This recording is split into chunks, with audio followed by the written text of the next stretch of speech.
매서운 추위가 계속되고 있습니다. 오늘 목요일이 1년 중 가장 춥다는 대안인이 이제 언제나 그런 것처럼 대안이 지나면 날씨가 풀리기 때문에 겨울이 지금 가고 있는 중입니다. 지혜로운 농부는 이제 봄이 다가오면 농사 준비에 분주하죠. 코로나19로 일상이 멈춰섰다가 움직이기를 반복한 지로 2년이 이제 되었지만 언제 끝이 날지 아무도 모릅니다. 이런 일상이 계속된다 할지라도 심장이 멈춰서면 사람이 죽는 것처럼 믿음 생활도 멈추면 영적으로 죽기 때문에 계속해야 할 것입니다. 아멘. 아니 그 어느 때보다 지금은 믿음을 키우기에는 아주 좋은 때라고 말씀드릴 수 있습니다. 아멘. 성경이 말하는 믿음은 공관복음서에 모두 나오는 예수님이 말씀하신 씨 뿌리는 자의 비유에 나오는 땅에 심겨진 씨앗과 같아서 자라서 열매를 맺어야 합니다. 베드로전서 1장 9절입니다. 믿음의 결국 곧 영원 구원을 받음이라. 영원 구원을 얻는 것은 정말 중요한 일입니다. 왜냐하면 믿지 않으면 세상에서 아무것도 하지 않으면 결국 영벌을 받을 수밖에 없기 때문입니다. 그렇다고 구원을 약속받았다 해서 그것만으로 우리를 구원하신 하나님께서 원하는 인생을 살았다고 말할 수 없기 때문입니다. 그렇다면 하나님이 믿는 자들에게 기대하시는 인생은 무엇입니까? 하나님의 상급을 받는 것입니다. 그러니까 믿음의 열매는요, 영원 구원과 하나님의 주시는 상급이라고 할 수 있습니다. 그러므로 믿음의 사람들이 고민해야 하는 문제는 어떻게 해야 그 믿음을 키울 수 있는가 하는 것입니다. 그래서 2022년 다른 어떤 해보다 풍성한 한 해가 되기를 바라는 우리 구주 예수님의 마음을 담아 저는 오늘 아침 믿음을 키우자라는 제목으로 믿음을 키우는 방법에 대해 말씀드리므로 하나님의 은혜를 나누도록 하겠습니다. 첫째, 하나님의 말씀을 들으라. 따라 봅시다. 하나님의 말씀을 듣자. 하나님의 말씀을 듣자. 아침 식사 안 하고 오신 것 같아요. 한 소리로 하겠습니다. 하나님의 말씀을 듣자. 하나님의 말씀을 듣자. 하나님을 정말 믿으려면 하나님이 어떤 하나님인지 그분에 대해서 알아야 하지 않겠습니까? 믿음에 대해 이야기하는 자리이기 때문에 우리가 잘 알고 있는, 아니 알아야 하는, 우리가 무엇을 믿어야 하는지를 명확하게 해주는 말씀부터 살펴봐야 할 것입니다. 그래서 준비했습니다. 믿음장이라고 별명을 가진 히브리서 11장입니다. 히브리서 기자는 11장 1절에서부터 3절까지 믿음의 본질에 대해 이야기한 후에 6절에서 하나님께 나아가는 자들은 반드시 믿어야 할 것들이 있다고 이렇게 말합니다. 믿음이 없이는 하나님을 기쁘시게 하지 못하나니 하나님께 나아가는 자는 반드시 그가 계신 것과 또한 그가 자기를 찾는 자들에게 상 주시는 이심을 믿어야 할지니라. 하나님이 계신 것과 그가 자기를 찾는 자들에게 상 주심을 믿어야 한다. 그렇다면 하나님의 계신 것을 믿으라는 말이 무슨 의미입니까? 하나님의 존재하심을 알고 그가 어떤 하나님이신지 아는 것이 믿음입니다. 사람이 하나님을 어떻게 알 수 있단 말입니까? 하나님께서 그런 인생을 위하여 자기 자신을 계시하는데 그것들을 모아놓은 책이 성경입니다. 그러면 계시가 무엇입니까? 계시의 국어사전적 의미입니다. 계시란 사람의 지혜로는 알 수 없는 진리를 신이 깨우쳐 알게 함입니다. 하나님이 누구인지, 세상은 어떻게 만들어졌는지 사람은 스스로 알 수 없습니다. 왜냐하면 하나님이 계실 때 천지를 창조해 우리가 그 자리에 없었기 때문이죠. 그렇기 때문에 하나님 자신이 사람들에게 자신이 누구인지 알게 하신 것이 계시입니다. 그리고 인간은 누가 만들었고 천지 만물은 누가 어떻게 만들었는지 하나님께서 계시를 통해 깨우쳐 알게 하신 것입니다. 성경은 하나님께로부터 영감을 받은 사람들이 하나님의 계시를 기록한 책입니다. 예전에 많은 분들이 전도하면서 우를 범한 것이 있습니다. 전도 대상자가 하나님에 대해서 물으면 옛날에는 이렇게 대답했어요. 무조건 믿으면 돼. 그러니까 무조건 믿으라고 욱박 지르는 것입니다. 그래도 1960년대, 70년대 교회가 한창 부흥할 때는요, 그런 대로 먹혔습니다. 왜냐, 이렇게 생각해보면, 당시에 사는 것이 정말 힘들고, 누군가의 도움이 간절한 때에 교회는 그런 그들에게 희망을 주었기 때문입니다. 사실 당시 세계 여러 나라 중에 잘 사는 나라들, 특히 미국을 비롯한 유럽의 여러 나라 상당수가 예수님을 잘 믿는 나라들이었기 때문에 이렇게 믿는 것이 손해볼 일은 없다, 이렇게 생각하게 된 것이죠. 그리고 선교사나 교회의 이미지가 상당히 좋았습니다. 그렇지만 지금은 다릅니다. 우리나라도 다른 나라와 비교해서 잘 살고 있는 편이고, 반면에 세상 사람들에게 교회에 대한 이미지는 그리 좋지 않습니다. 이런 일을 차치하더라도 무조건 하나님을 믿을 수는 없습니다. 아니, 그렇게 믿으면 큰일 납니다. 왜냐하면 그 하나님은 성경이 말하는 하나님이 아니기 때문입니다. 그래서 말씀드립니다. 성경은 계시의 책입니다. 누구에 대해? 하나님에 대해 계시해 놓은 책입니다. 그렇기 때문에 하나님에 대해서 알려면, 하나님의 살아계심을 알려면, 또 하나님을 믿으려 한다면 성경을 알아야 합니다. 하나님에 대해서 알고자 한다면 성경을 읽든지 성경 말씀을 들어야 합니다. 또 하나님의 말씀을 전하는 설교를 들어야 하는 것입니다. 그렇지 않고는 하나님을 바로 알 수도 없고 또 믿을 수도 없습니다. 어떤 이들은 묵상을 통해 깨닫는다고 하지만 그것은 좋은 방법이 아닙니다. 진짜 하나님을 알려면 하나님이 정하신 길, 곧 성경을 통해서 알아야만 참 하나님을 알 수 있습니다. 그렇지 않으면 하나님에 대해서 잘못 알 수밖에 없습니다. 우리는 창세기의 첫 부분에서 이미 그것이 얼마나 우매한지, 그리고 얼마나 위험한 일인지 듣지 않았습니까? 인류의 조상 아담과 하와가 하나님의 말씀에 귀를 기울이지 않고 옛뱀, 곧 사탄의 말을 듣고 선악을 알게 하는 나무의 열매를 따먹고 어떻게 되었습니까? 자신도 죽고 첫 번째 낙원인 에덴 동산은 쫓겨나게 되었고, 그의 자손들 곧 모든 인류에게 죽음이 운명이 되고 결국에는 심판받고 영벨에 처해지게 된 것입니다. 그런데도 하나님 말고 다른 영적 존재의 말을 들어야 합니까? 아니, 사람들의 말에 귀를 기울인다면 그것이 교만이요, 불신앙이요, 하나님에 대한 반역이 아니고 무엇이겠습니까? 그래서 말씀드립니다. 여러분의 믿음을 키우기 위해 하나님의 말씀을 들으십시오. 아멘. 그렇다고 하나님의 말씀을 들으려면 어떻게 해야 합니까?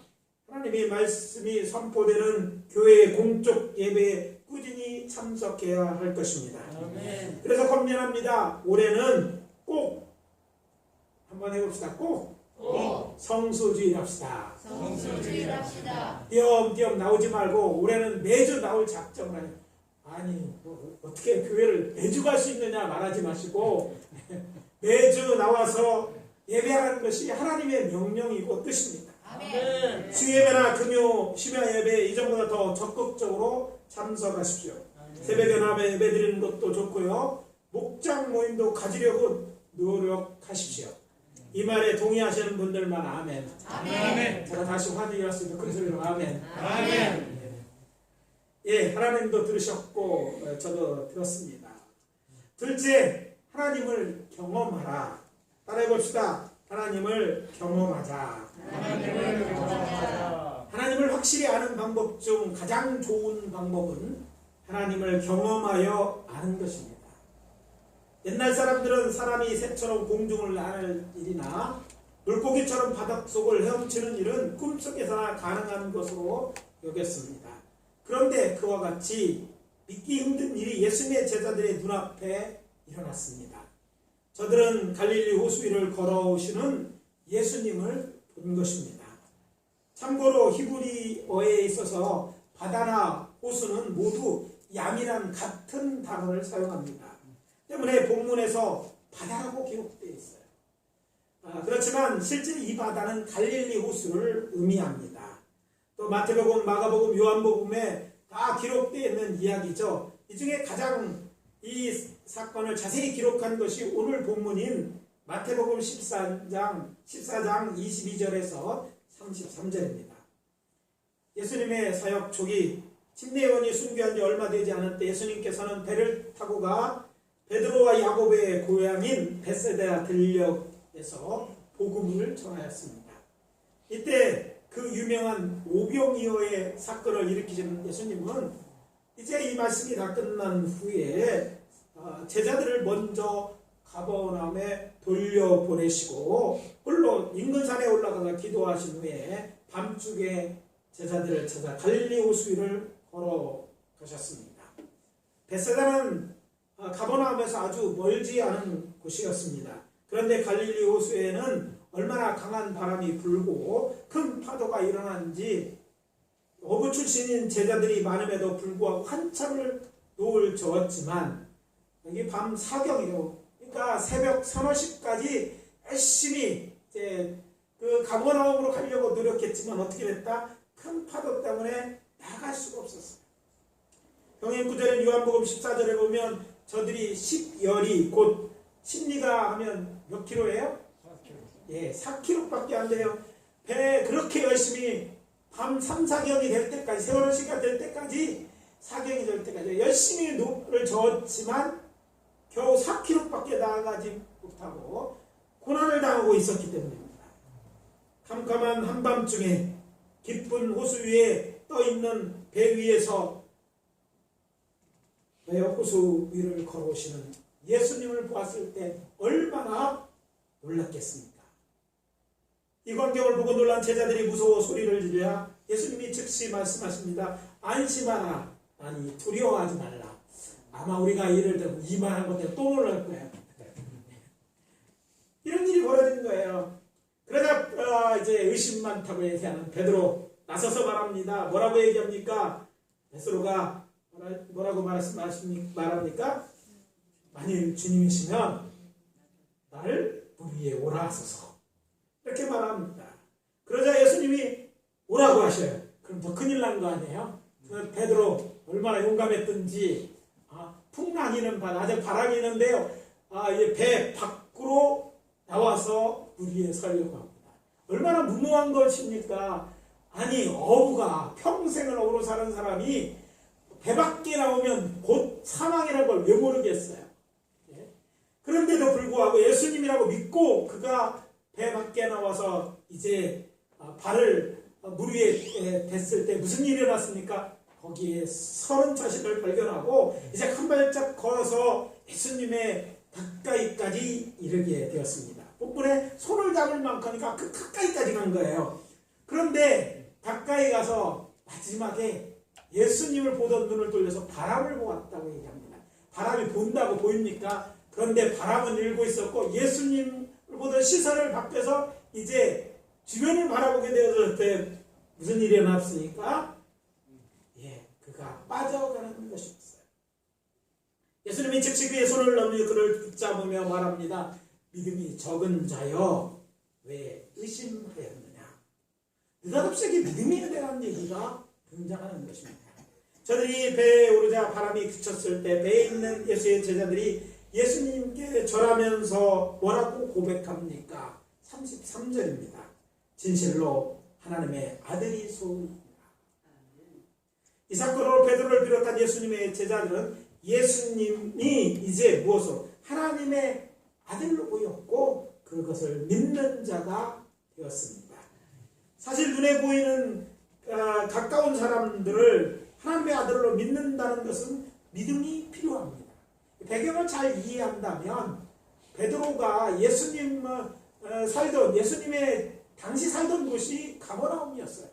가버나움 별로 큰 동네가 아닙니다. 예수에 대한 소문, 예수님 회당에 가서 만났을 것입니다. 그런데 그 만났던 그분, 마리아의 아들이고 형제 자매도 있고 그런 어떻게 보면 잘 알 수 있는 그 사람을 스승으로 따르는 데까지를 넘어서서 그를 이제는 하나님의 아들로 믿게 된 거예요. 왜?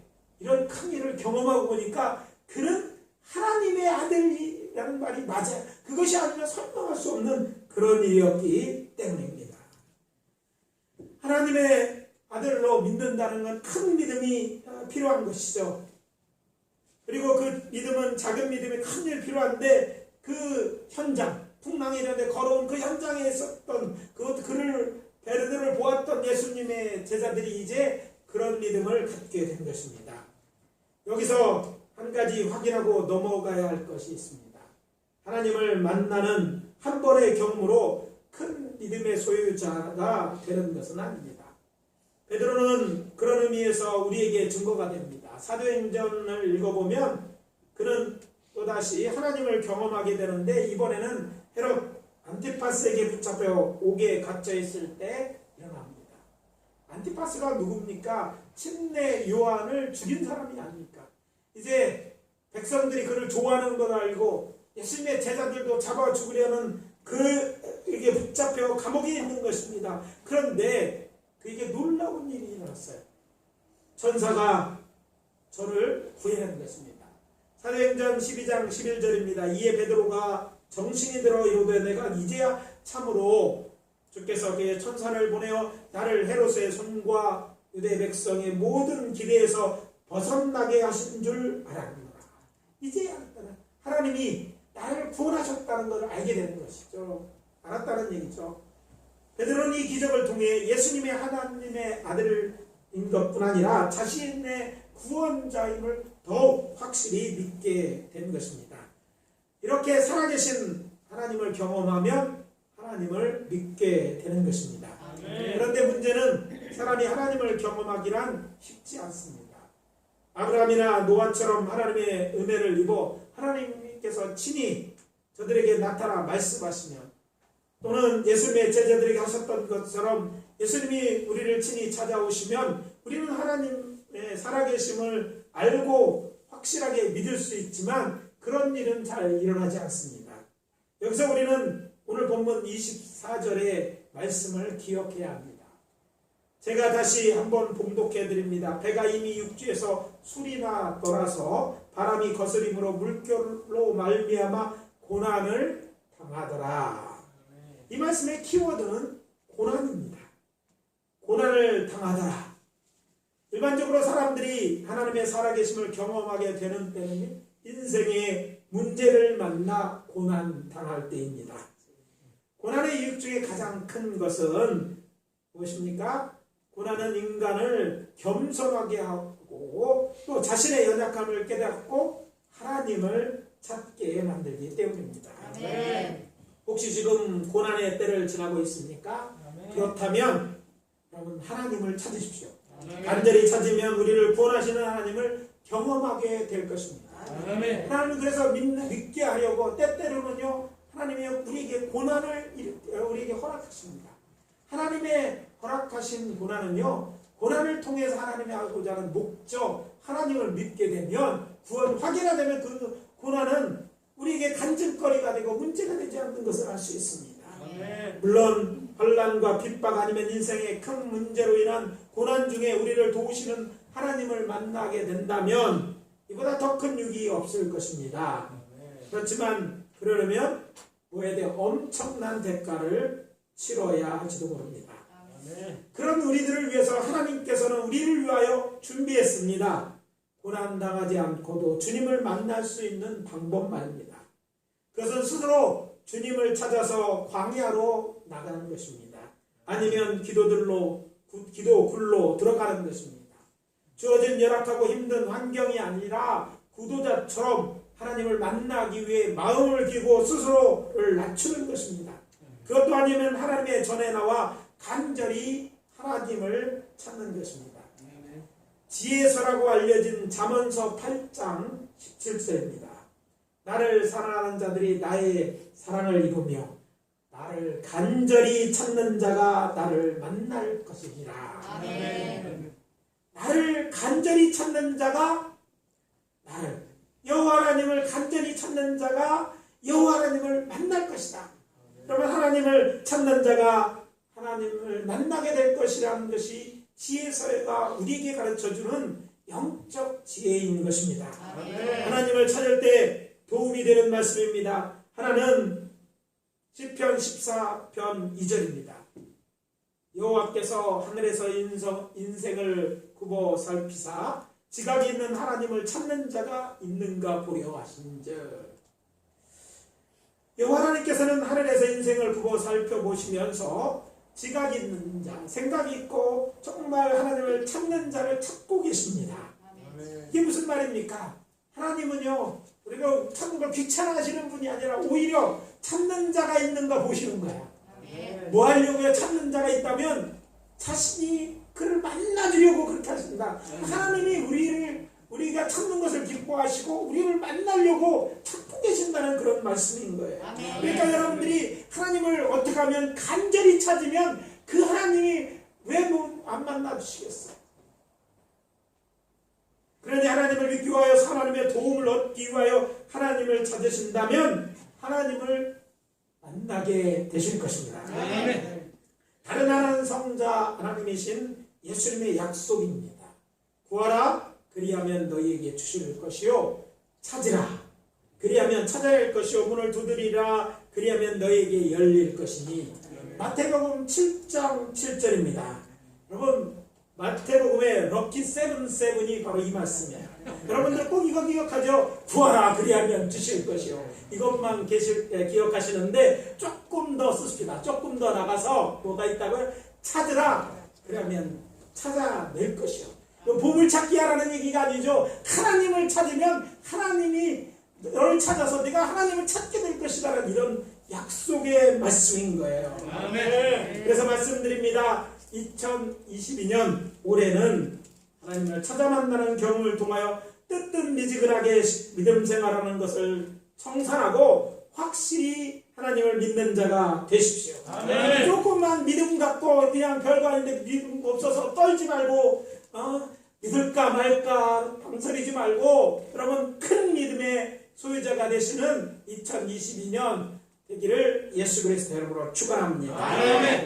셋째, 하나님의 말씀을 읽으라. 하나님을 믿기 원하십니까? 그런 믿음을 가지기 원하십니까? 그렇다면 성경을 읽으십시오. 성경은 계시의 책이라 말씀드렸습니다. 그런데 이 계시의 책인 성경은 하나님 자신이 어떤 분인지 자신의 생각과 계획뿐만 아니라 하나님이 행하신 일도 기록하고 있습니다.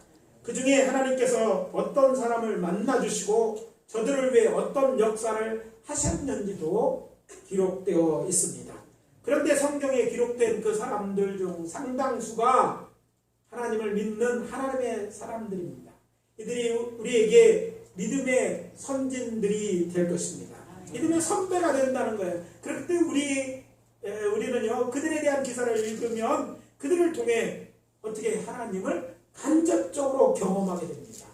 꼭 모든 게 직접적으로 경험해야 되는 것이 아니에요. 간접적으로도 경험할 수 있는데 하나님도 직접 우리가 만나는 것이야. 직접 하나님의 말씀을 듣지 못해도 간접적으로 성경을 읽으면 그 성경 안에 있는 그 사람, 어떤 사람을 통해서, 그러니까 우리 믿음의 선진들이죠. 그를 통해서 하나님을 만난 것과 똑같이 우리도 그 하나님 만난 것 같은 그런 믿음을 갖게 된다는 거예요. 여러분 그래서 성경 말씀, 성경 믿음의 사람들에서 찾고 읽고 묵상하면요 우리의 믿음이 자라요. 사실 성경에 있는 이름들을 보면서 여러분 무엇을 느낍니까? 우리와 별반 다르지 않다 느끼지 않습니까? 어떤 분이 미국에 있을 때 제가 이런 걸 질문했어요.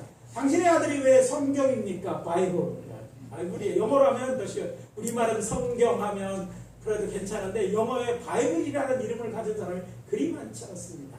그래서 제가 간증으로 이렇게 제가 이제 아들이 태어날 때 멀리 떨어져 있는 한국에 기도하는데 아들이 태어날 때가 되면 이름이 생각나잖아요. 성경을 도서관에서 앞에서부터 열심히 듣는데 성경에 그 사람 어떤 사람이 딱 보면 그 사람 인생에 대해서 딱 떠오르는데 다 흠이 있는 거야. 다 문제가 많아. 읽고 몇 번을 읽었는데도 갖다 이름을 써줄 만한 사람이었어. 우리 그때 첫 아들이 아닙니까? 그래서 고민하다가 갑자기 이런 생각이 들고 성경 말씀대로 사는 사람이라고 이름을 지면 어떡해? 되겠느냐 그 생각이 오는. 그래서 성경이라고 짓기로 했어요. 한국에 저희 부친 돌아가셨지만 아버지께 말씀드리고 양해를 구하고 또 동의를 얻어서 태어나면 성경이라고 얘기하자 이렇게 했어요. 그리고 태어났을 때 간호사들에게 부탁을 해서 미국에서 뭐 전화했는데 그들한테 예수라는 이름을 제일 귀에 들려주게 하고 그의 이름을 성경이라고 불렀어요. 왜?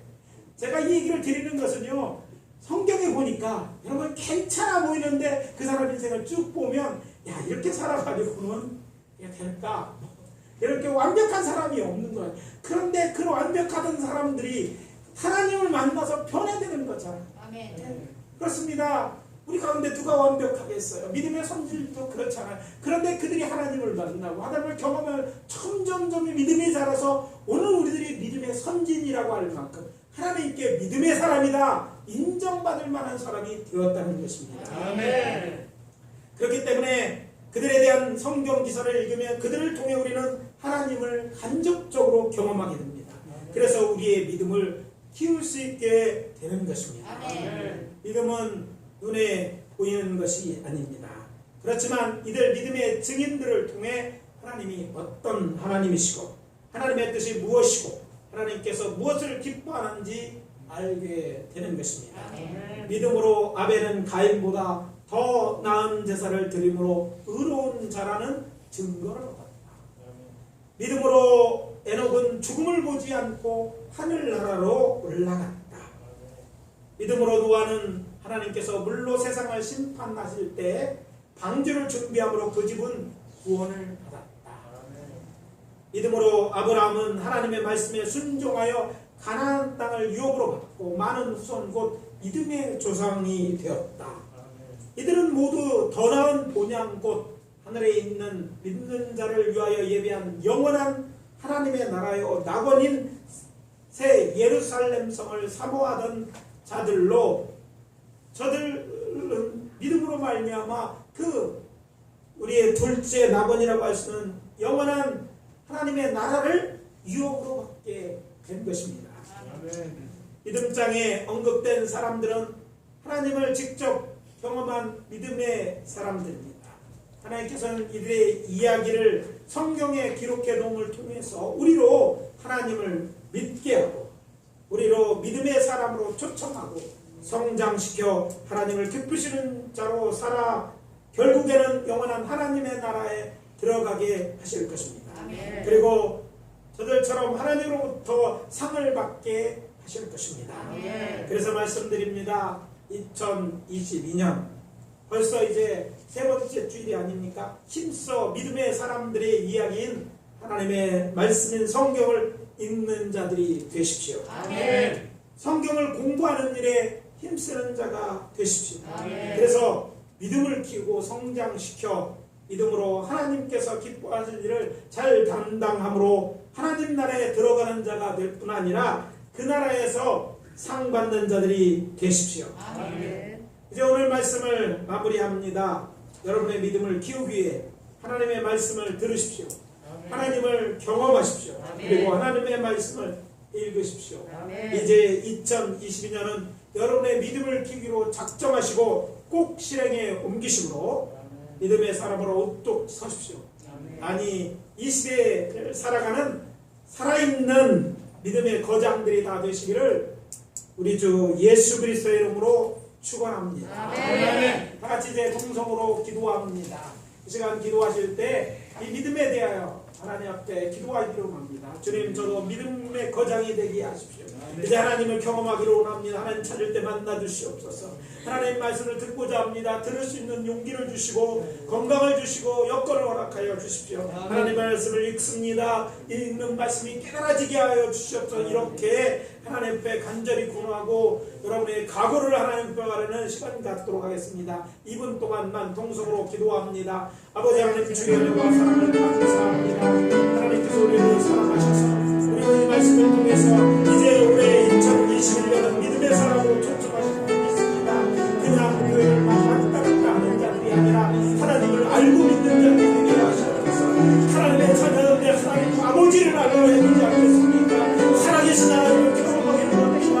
하나님을 찾습니다. 하나님을 만나서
믿음을 키우라는 주의 메시지를 들었습니다. 2022년 믿음을 키우기로 작정하고 또 사모하는 저들에게 역사하여 주시옵소서. 아멘. 저는 저들을 만나 주시옵소서. 아멘. 아버지 하나님, 저들의 삶 가운데 하나님의 경험하는 은혜를 주시옵소서. 아멘. 하나님의 음성이 들려지게 하시고 아멘. 하나님의 역사심을 확실히 믿는 사건들이 있게 하여 주시옵소서. 아멘. 말씀을 펴서 읽습니다. 그냥 지나가는 말들이 되지 않고 하나님 깨닫는 말씀이 되어줄 때 성령이 우리 가운데 감동하는 허락하여 주시고 아멘. 하나님을 우리를 얼마나 사랑하시는지 또 우리를 위한 계획이 무엇인지 정말 얼마나 좋으신 하나님인지 경험하여 할 수 있도록 은혜 베풀어 주시옵소서. 아멘. 예수 그리스도의 이름으로 기도합니다. 아멘. 아멘.